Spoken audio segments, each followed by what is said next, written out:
मी विधवा झाल्यावर माझ्या जाऊबाईने माझे लग्न तिच्या नवऱ्याशी करून दिले आणि ती माझी सवत बनून रात्रंदिवस माझी सेवा करू लागली.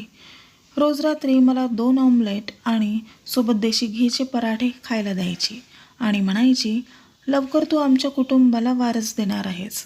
आणि जेव्हा मी सकाळी उठायची तेव्हा ती माझ्या पर्समध्ये खूप सारे पैसे ठेवायचे आणि मला डॉक्टरांकडे घेऊन जायचे. एका दिवशी आम्ही दोघांनी एकाच रंगाच्या स्कार्फने तोंड झाकल्यामुळे नर्सला आम्हा दोघांनाही ओळखता आले नाही. तेव्हा जाऊ समजून नर्स माझ्या कानाजवळ येऊन म्हणाली, आज तुम्ही तिला झोपेच्या गोळ्या देऊ नका. मला संशय आला होता की त्या रात्री मी काहीही खाल्लं नाही आणि झोपेचं नाटक करून पडून राहिले.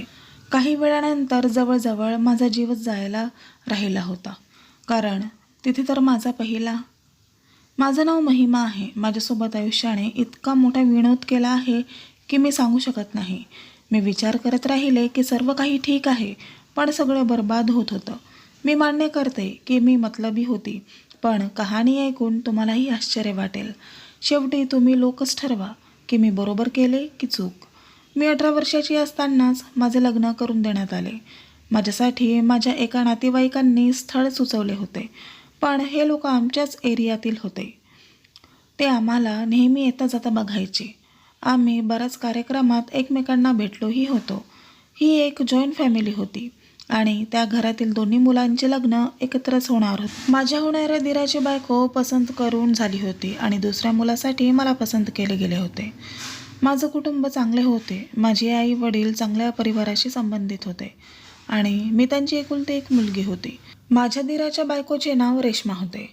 आमच्या दोघींचे लग्न एकत्र झाले होते, पण ती दिसायला इतकीही चांगली नव्हती. म्हणून जे काही लोक येत होते ते माझी स्तुती करायचे की तू तिच्यापेक्षा जास्त सुंदर आहेस. माझा नवरा कमलेश दिसायला साधारण होता. कळत न कळत मी रेश्मासोबत खूप वाईट केले होते, कारण लग्नाच्या दिवशी सगळेच लोक माझी स्तुती करत होते आणि तिच्याकडे कोणी पाहतही नव्हते. तरीसुद्धा ती बिचारी खूप धैर्याने बसली होती. असे म्हणतात की 2 मुलींची लग्न एकत्र कधीच करू नये, नाहीतर अशा प्रकारची फजिती होते. पण माझे सासरचे लोक त्यांचे पैसे वाचवत होते. सासरचे लोक म्हणत होते की आम्हालाच दोन्ही भावांची लग्न एकत्र करायची होती. आम्हाला तर पैशांची काहीच कमी नाही. शेवटी त्या लोकांची इच्छा, आपण काय करू शकतो. आमचे लग्न झाले आणि आम्ही दोघींनीही आपापल्या नवीन आयुष्याची सुरुवात केली. दिवस खूप चांगले जात होते. कोणतीही समस्या नव्हती. माझा नवरा माझ्यावर खूप प्रेम करत होता आणि माझी प्रत्येक गोष्ट ऐकून घेत होता. आमचे विचारही चांगले जुळत होते. पण या उलट माझ्या दिराच्या खोलीतून नेहमी लढाई, झगडे, भांडणाचा आवाज यायचा. अगोदर मला वाटले की ही साधारण गोष्ट आहे, कारण लग्नाच्या सुरुवातीच्या काळात तर थोडीशी बहस होतच असते आणि त्यानंतर नवरा बायको एकमेकांना मनवून घेतात. परंतु येथे तर यांच्यात खूप जास्त भांडण होत होते आणि माझा दीर त्याच्या बायकोवर जोरात ओरडायचा. जेव्हा मी माझ्या नवऱ्यासोबत याविषयी बोलले तर ते म्हणाले की नवरा बायकोच्या भांडणात आपण न बोललेलेच बरे.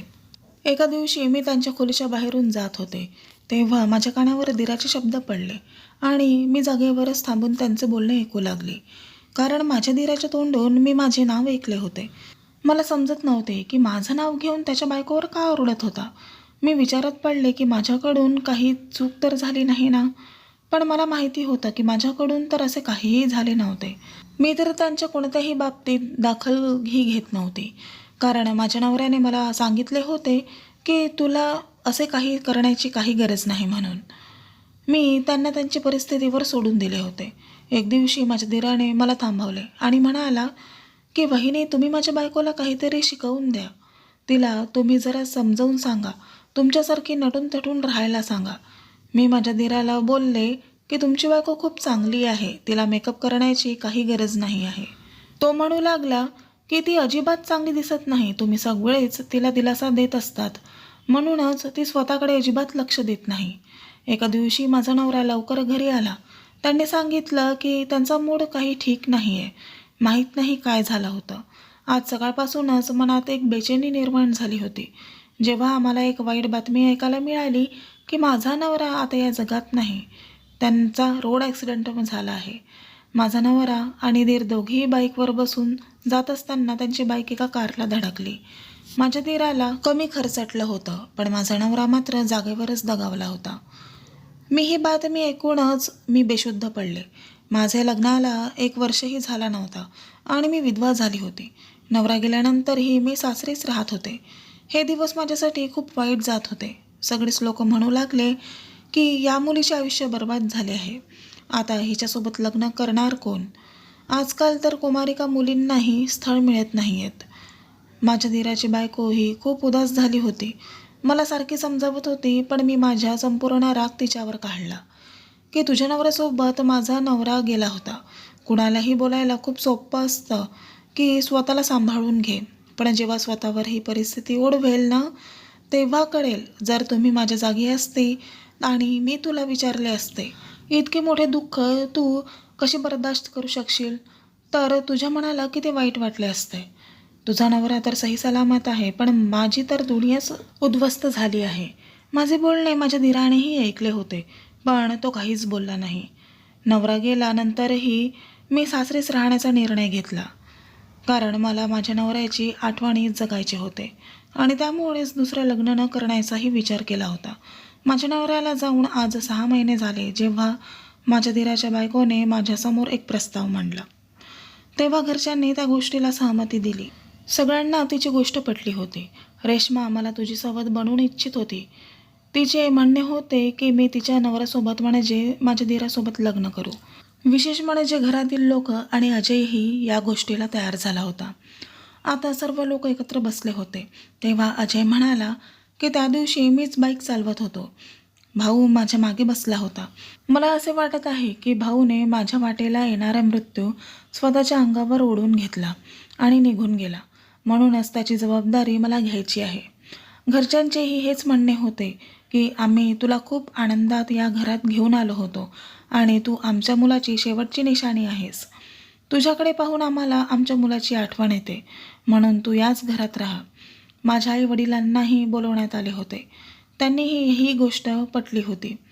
जर मुलगा म्हणजेच माझा दीर अजय या लग्नाला या गोष्टीला तयार आहे, तर मग दुसऱ्या कोणाला बोलण्याचा काहीच अर्थ नाही. रीनाही तयार होती. रीना माझ्या हातावर हात ठेवत म्हणाली की तू बरोबर बोलली होती की कोणाला समजावणे खूप सोपे असते, पण त्यांच्या दुःखाला वाटून घेणे खूप अवघड असते. मी माझ्या नवऱ्याला तुझ्यासोबत शेअर करायला तयार आहे. माझी काही तक्रार नाही. ही गोष्ट मला फारच विचित्र वाटली, पण माझ्या सासरची लोक व माझे आईवडील सर्वांनी मला सांगितले की हा सर्वोत्तम निर्णय आहे आणि सर्वजण माझ्या दीराचे कौतुक करू लागले की त्याने खूप चांगला निर्णय घेतला आहे. आपल्या भावाच्या विधवेशी लग्न करण्यापेक्षा चांगले काय असू शकते. सर्वजण त्याच्या पत्नीचे म्हणजेच रीनाचेही कौतुक करू लागले की आणि म्हणाले की देव प्रत्येकाला अशी पत्नी देव जिने आपल्या पतीला योग्य मार्ग दाखवला आहे. नाहीतर आजकाल बायकोला अशा गोष्टींचा खूप राग येतो. प्रत्येक गोष्ट करताना मोठ्यांची आज्ञा पाळावी, म्हणून मी पण लग्नाला हो म्हणाली. मी यापूर्वी कधी जिद्द केली नव्हती. माझ्या आईवडिलांनी मला सांगितल्याप्रमाणे मी लग्नाला होकार दिला होता. आता माझा दीर माझा नवरा झाला होता. मी अजूनही माझ्याच खोलीत राहत होते, ज्या खोलीत मी अगोदर राहत होते. ती खोली अजूनही माझी खोली होती, पण माझा नवरा बदलला होता. माझ्या दुसऱ्या लग्नाला 1 आठवडा झाला होता, तेव्हा रीना माझ्या खोलीत आली. तिने एका प्लेटमध्ये 2 ऑमलेट आणि 1 पराठा आणला होता. ती म्हणू लागली की मी हे तुझ्यासाठी आणले आहे. मी स्वतःच्या हाताने बनवले आहे आणि ते देशी तुपात तयार केले आहे आणि हे ऑमलेटसुद्धा. मी म्हणाले तू ह्या वेळेला मला हे सर्व खाऊ घालतेस? असेही मला रात्री खायची सवय नाही. ती म्हणाली आता तुला स्वतःची खूप काळजी घ्यावी लागेल. जर तू स्वतःची काळजी घेतली तर तुझे आरोग्य चांगले राहील. देव तुला लवकर गोड बातमी देईल. मी म्हणाली तुला माझ्या मुलांमध्ये इंटरेस्ट का आहे? तू स्वतःच्या मुलाला मिळवण्यासाठी हे सर्व का करत नाही? ती म्हणाली मी पण रोज असेच करते, पण तुलाही मूल व्हायला हवे. आपल्या दोघांनाही मूल झालेलं मला आवडेल. मी म्हणू लागले की काय मला माझ्या पहिल्या नवऱ्यापासून मूल झालं असतं तर कमीत कमी आज त्याची निशाणी माझ्याजवळ राहिली असते. हे ऐकून रीना माझ्याकडे बघते आणि पाहत म्हणाली हे ऐकून तुला फार विचित्र वाटेल, परंतु भावांमध्ये कोणतीही गोष्ट लपून राहत नव्हती. अजयने मला आधीच सांगितले होते की तुझा पहिला नवरा जो आता या जगात नाही तो तुला कधीच मूल देऊ शकला नसता. तू वांजोटी बनली असती. जे घडते ते चांगल्यासाठीच घडते. मी म्हणाली, माझा नवरा मेला ही चांगली गोष्ट आहे का? ती म्हणाली, माझ्या बोलण्याचा अर्थ तसा मुळीच नव्हता. मला वाटलं तुझं भलं व्हावं, नाहीतर कोण आपला नवरा कोणासोबत शेअर करतो. तू माझ्या उपकाराचा असा मोबदला देत आहेस. मी विचार करू लागले की माझे लग्न तिच्या पतीशी करून तिला काय फायदा होईल. तरीही तिने हे सर्व केले. मी तिची माफी मागितली आणि ऑमलेट व पराठा खाल्ला. ती खरोखर चांगली होती. माझी खूप काळजी घेतली. त्यांनी आजपर्यंत माझ्याशी कधी गैरवर्तन केले नाही. उलट मीच एकदा तिच्यासोबत रागवली होती आणि तिला बोललीही होती. तरी ती काहीच बोलली नव्हती. आणि अजय पण माझ्यावर खूप प्रेम करत होता. माझ्याप्रती त्याचा माझ्याबद्दल दृष्टिकोन पूर्वीसारखा अजिबात नव्हता. जरा लाजाळू होता, पण तो मला पहिल्या दिवसापासूनच असा वागत होता जसे की मी पहिल्या दिवसापासूनच त्याची पत्नी आहे. त्याचे माझ्यावर खूप प्रेम होते. तो माझी खूप काळजी घ्यायचा. कधीकधी मला त्याला जबरदस्तीने माझ्या खोलीतून बाहेर काढावं लागायचे आणि त्याला सांगावं लागत होतं की जा आणि तुझ्या पहिल्या बायकोलाही वेळ दे, जिने माझ्यासाठी एवढा त्याग केला आहे. पण माझा नवरा लहान मुलासारखा हट्टीपणा करायचा आणि माझ्या खोलीतून बाहेर जातच नव्हता. सासूनेही मला समजवले की त्याला तुझ्याकडून जास्त प्रेम दे, तू खूप सुंदर आहेस. पण त्याच्या पहिल्या पत्नीने तुझ्यासाठी हे सर्व काही केले आहे. तू कधीही त्याला त्याच्या बायकोपासून दूर होऊ देऊ नकोस. मी म्हणाले, मी असे अजिबात करत नाही. पण तो माझा नवरा आहे. त्याची कोणतीही गोष्ट मी टाळू शकत नाही. ना की त्याला खोलीच्या बाहेर धक्के देत बाहेर काढू शकत नाही. पण कळत न कळत कदाचित मी रीनासोबत खूप चुकीचे करत होते. कारण तिने मला खूप साथ दिली होती. मी तिला सर्व काही सांगितलं होतं की प्रत्यक्षात मी काहीही करू शकत नाही. तुला पुरुषांबद्दल माहिती आहे ना, त्याला स्वतःलाच माझ्या खोलीतून बाहेर जायचे नसते. पण रीना म्हणाली, काही हरकत नाही. अशी तू परकी थोडीच आहेस. तू तर त्याची बायको आहे. असो, चांगलीच गोष्ट आहे की तुमच्या दोघांचे नाते घट्ट होत आहे. त्या स्त्रिया खूप भाग्यवान असतात ज्यांचे पती त्यांना खूप पसंत करतात आणि ज्यांच्या पतींना त्यांची पत्नी आवडत नाही तर त्या खूप दुर्भाग्यशाली असतात. हे बोलत असताना रीना कुठेतरी हरवली होती.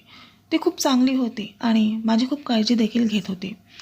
ती मला रोज रात्री चांगल्या चांगल्या वस्तू खाऊ घालायची, दूध पाजायची आणि माझे चेकअप करण्यासाठी मला नेहमी डॉक्टरांकडे घेऊन जायची. डॉक्टरांनी मला सांगितले होतं की तू लवकरच आई होणार आहेस. डॉक्टरांकडे जाणे तर आमचा एक बहाणा होता. तिथे जवळच एक पार्क होते जिथे आम्ही दोघी फिरायला जात होतो, गप्पा मारत होतो. याशिवाय रीना आणखी एक काम करत होती. रात्री रीना माझ्या डोक्याजवळ पैसे ठेवून जात होती.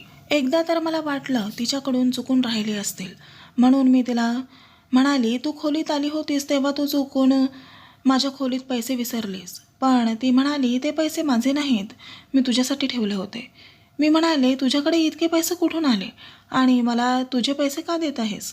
मी कुठून आणणार? खरं तर माझ्या नवऱ्याने मला ते दिले होते आणि सांगितले होते की तू पण त्याची बायको आहेस म्हणून तुलाही खर्च द्यायला हवा. मी आश्चर्याने म्हणाले, माझे पती इतके पैसे कमावतात? तर ती म्हणाली, आमचे पती पहिल्या दिवसापासूनच भरपूर पैसे कमवत आहेत. कधी कधी वाटायचे की मागचेच पैसे पडून आहेत, पण मला पुन्हा जास्त मिळायचे. माझे नसीब चमकले होते. आता तूही त्याची बायको आहे म्हणून मी अर्धे पैसे तुझ्यासाठी ठेवून जाते. मी म्हणाली, ठीक आहे, ही चांगली गोष्ट आहे. याचा अर्थ ते माझ्या पतीचे पैसे होते. माझ्या पहिल्या पतीची आठवण माझ्या हृदयातून गेली नव्हती, पण माझ्या आयुष्य उद्ध्वस्त होण्यापासून वाचले होते. आता मी कोणाची विधवा नसून कोणाची तरी बायको होते. आता रीना आणि माझ्यात प्रेम खूप वाढले होते. आम्ही दोघींनीही सारख्याच गोष्टी घ्यायला सुरुवात केली होती. एका दिवशी आम्ही दवाखान्यात गेलो तेव्हा मी आणि रीनाने एकसारख्या स्कार्फने आमचे तोंड झाकले होते. त्यामुळे कदाचित नर्सकडून काही चूक झाली असेल. जेव्हा तिने आम्हाला डॉक्टरकडे नेले जाण्यापूर्वी तिने माझ्या कानाजवळ येऊन सांगितले की आज तू तिला झोपेच्या गोळ्या देऊ नको. हे ऐकून मी हैराण झाली की ती काय बोलत आहे. मी एक नजर रीनाकडे पाहिले आणि विचार केला की ती मला झोपेच्या गोळ्या देत आहे का? कारण ती रोज रात्री माझ्यासाठी पराठे आणि ऑमलेट बनवून आणते, सोबत दुधाचा ग्लासही असतो. त्यात ती मला झोपेच्या गोळ्या मिसळून देत होती का? पण झोपेच्या गोळ्या देऊन ती माझ्यासोबत काय करत होती? माझ्या मनात अचानक हजारो प्रश्न निर्माण झाले. मला वाटले की नर्सकडून काही चूक झाली आहे, पण तिच्याकडून काही चूक झाली नव्हती, कारण तिने स्पष्ट रीनाचे नाव घेतले होते. आणि मग रीना माझ्याशी इतकी छान कशी असू शकते, कारण तिने तिच्या नवऱ्याचे लग्न माझ्यासोबत लावून दिले होते आणि आता त्याची इच्छा होती की मी तिच्या नवऱ्याच्या मुलाला जन्म द्यावा. ती स्वतः आई होऊ शकत नाही का? हे सर्व काय होते? नवऱ्याशी बोलावे की काय असा विचार केला. काय करावे काही समजत नव्हते. शेवटी मी माझ्या पतीला हे सर्व काही सांगण्याचा विचार केला. पण आज माझ्या पतीने अशी एक गोष्ट सांगितली, हे संपूर्ण चित्र माझ्यासमोर उघड गेले. मी आज तुला जे काही सांगणार आहे ते ऐकून तू मला सोडून जाऊ नकोस. मी तुझ्यावर खूप प्रेम करतो आणि माझ्या भावाच्या मृत्यूनंतर मला तुझ्याशी लग्न करायचे होते. मला माझी बायको अजिबात आवडत नव्हती. ना तिला बोलण्याची पद्धत होती, ना पहिरावाची पद्धत. मी नेहमी तिला तुझंच उदाहरण द्यायचो. ती तुझा खूप तिरस्कार करत होती. मी तिला सांगत होतो की तू वहिनीसारखी का होत नाहीस. ती माझा तिरस्कार करते हे ऐकून मला आश्चर्य वाटले. मग तिने तुझे लग्न माझ्यासोबत का लावून दिले? तेव्हा माझा नवरा म्हणाला की ती कोण आहे जी माझे लग्न तुझ्यासोबत लावून देणारी? कदाचित आपल्या नशिबातच आपलं लग्न लिहिलेलं असेल. माझा भाऊ हे जग सोडून गेला, त्याच्या जागी मी गेलो असतो तर बरे झाले असते. माझा भाऊ खूप छान माणूस होता, पण कदाचित हेच आमचे नशीब असेल. त्यानंतर मला वाटले की मी तुझ्याशी लग्न करावे. मला तुला आधार द्यायचा होता. मला तुला माझी बायको बनवायची होती. म्हणून मी तिला हे करायला लावले. तिला हे अजिबात करायचे नव्हते, पण मी तिला सांगितले की जर तू माझ्या लग्नाबद्दल घरी बोलली नाहीस तर मी तुला घटस्फोट देईन. म्हणून तिने मान्य केले. मग मी तिला हेही म्हणालो की तिने तुझी खूप काळजी घ्यावी, कारण माझे तुझ्यावर खूप प्रेम आहे. मला माझं संपूर्ण आयुष्य तुझ्यासोबत घालवायचे आहे. जेव्हा माझ्या पतीने मला हे सांगितले तेव्हा मी देखील माझ्या पतीला संपूर्ण गोष्ट सांगितली. तेव्हा माझे पती आश्चर्यचकित झाले. तो म्हणाला, तुझ्यासाठी मी कधीच तिच्याकडे पैसे दिले नाहीत. ती तुझ्याशी खोटे बोलत आहे. आपण एक काम करू शकतो. जे डॉक्टरांकडे रीना तुला घेऊन जाते, आपण तिला जाऊन भेटू. आम्ही दोघेही ताबडतोब डॉक्टरांकडे गेलो. पण डॉक्टरांकडे जाण्यापूर्वी मी माझ्या स्कार्फने माझा संपूर्ण चेहरा झाकून घेतला आणि माझ्या पतीला तर डॉक्टरांनी पाहिलेच नव्हते. मग आम्ही डॉक्टरांना खोटे बोललो की आम्हाला काहीतरी चुकीचे काम करायचे आहे. तेव्हा डॉक्टरांनी मला सांगितले की मी गर्भपात नक्कीच करेन, पण त्या बदल्यात तुला इतके पैसे द्यावे लागतील. त्यानंतर आम्ही डॉक्टरांना सांगितले, आम्ही तुमचे रेकॉर्डिंग करून घेतले आहे. तू इथे चुकीचे काम करतेस त्याची लाच घेऊन. हे ऐकून डॉक्टर घाबरून थरथर कापू लागले आणि बोलू लागली, तुम्ही हे कोणालाही सांगू नका, अन्यथा माझा परवाना रद्द होईल. मी डॉक्टर राहणार नाही. मग मी तिला म्हणाली, ठीक आहे.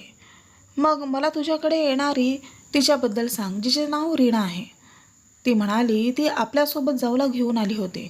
मग मी म्हणाली, ती मीच आहे आणि हा माझा नवरा आहे. मी तिला तोंड दाखवल्यावर तिने लगेच ओळखले आणि म्हणू लागली, रीना म्हणाली होती की तिला असे औषध द्या की ती कधीच आई होऊ शकणार नाही आणि शक्य असेल तर असे करा की त्यात तिला तिचा जीव गमवावा लागेल, म्हणजेच स्लो पॉयझन. हे ऐकून मी पूर्णपणे स्तब्ध झाले. माझा नवराही खूप घाबरला होता. तिला तुझा जीव घ्यायचा होता, तुला वांजोटी बनवायची होती. नक्कीच तिला तुझ्याकडून बदला घ्यायचा आहे, कारण मी तिच्यासमोर तुझी स्तुती करत होतो. माझ्या पद्धतीने ही गोष्ट हॉस्पिटलमध्ये सर्वांसमोर सांगितली आणि डॉक्टरांचे म्हणणे हे सर्वांना सांगितले, जेणेकरून ही गोष्ट सगळ्यांना कळावी. डॉक्टरांशी बोलून आम्ही लगेच घरी पोहोचलो. तेवढ्यात समोर रीना दिसली. माझे पती म्हणाले की रीनाने माझ्या पत्नीची माफी मागावी आणि पुन्हा असे कृत्य करणार नाही अशी शपथ घ्यावी. मी तुला माफ करेन, अन्यथा मी तिला घटस्फोट देईन. हे ऐकून रीनाने तिचं खरे रूप दाखवले. ती म्हणू लागली की तुझ्याकडून माफी कोण मागत आहे आणि तुमच्यासोबत राहायचे आहे तरी कोणाला? आपल्याच बहिणीवर वाईट नजर ठेवणारा घाणेरडा माणूस आहेस तू. नाही राहायचे मला तुझ्यासोबत, मला घटस्फोट दे. अजयने तिला घटस्फोट दिला नाही, पण ती कायमची निघून गेली. मी आजही तिच्याबद्दल विचार करते तेव्हा मी हैराण होते की लोकांचे चेहरे आणि त्यांच्या बातम्या पाहून ते तुमच्यासोबत काय करत आहेत हे तुम्ही ओळखू शकत नाही. कधीकधी खूप निष्पाप वाटणारी माणसंही खूप धोकादायक असतात. तरी तिच्या मनात माझ्याबद्दल तिरस्कार तेव्हाच निर्माण झाला होता जेव्हा अजय तिच्यासमोर माझी स्तुती करायला सुरुवात केली होती. तिला प्रत्येक वेळी माझे उदाहरण दिले आणि मग तिला सांगितले की माझे लग्न वहिनीसोबत लावून दे. माझ्या नवऱ्याने हे चुकीचे केले होते, पण रीनाला त्याच्या बदल्यात माझ्यासोबत चुकीचं करायला नको हवं होतं. की ते माझा जीवच घ्यायला तयार झाली होती. मला तर वाटले होते की या सगळ्या प्रकरणानंतर मी कधीच आई होऊ शकणार नाही. माहीत नाही की किती दिवसांपासून मला औषध देत होती, पण ज्या व्यक्तीला या जगात यायचे असते त्याला कोणीही थांबवू शकत नाही. देवाच्या आशीर्वादाने मला जुळे मुले झाले. देवाने आम्हाला एक मुलगा आणि एक मुलगीही दिली आणि देवाच्या आशीर्वादाने मी माझ्या आयुष्यात खूप आनंदी आहे. रीना कुठे गेली, आता ती कोणासोबत आहे हे मला माहीत नाही.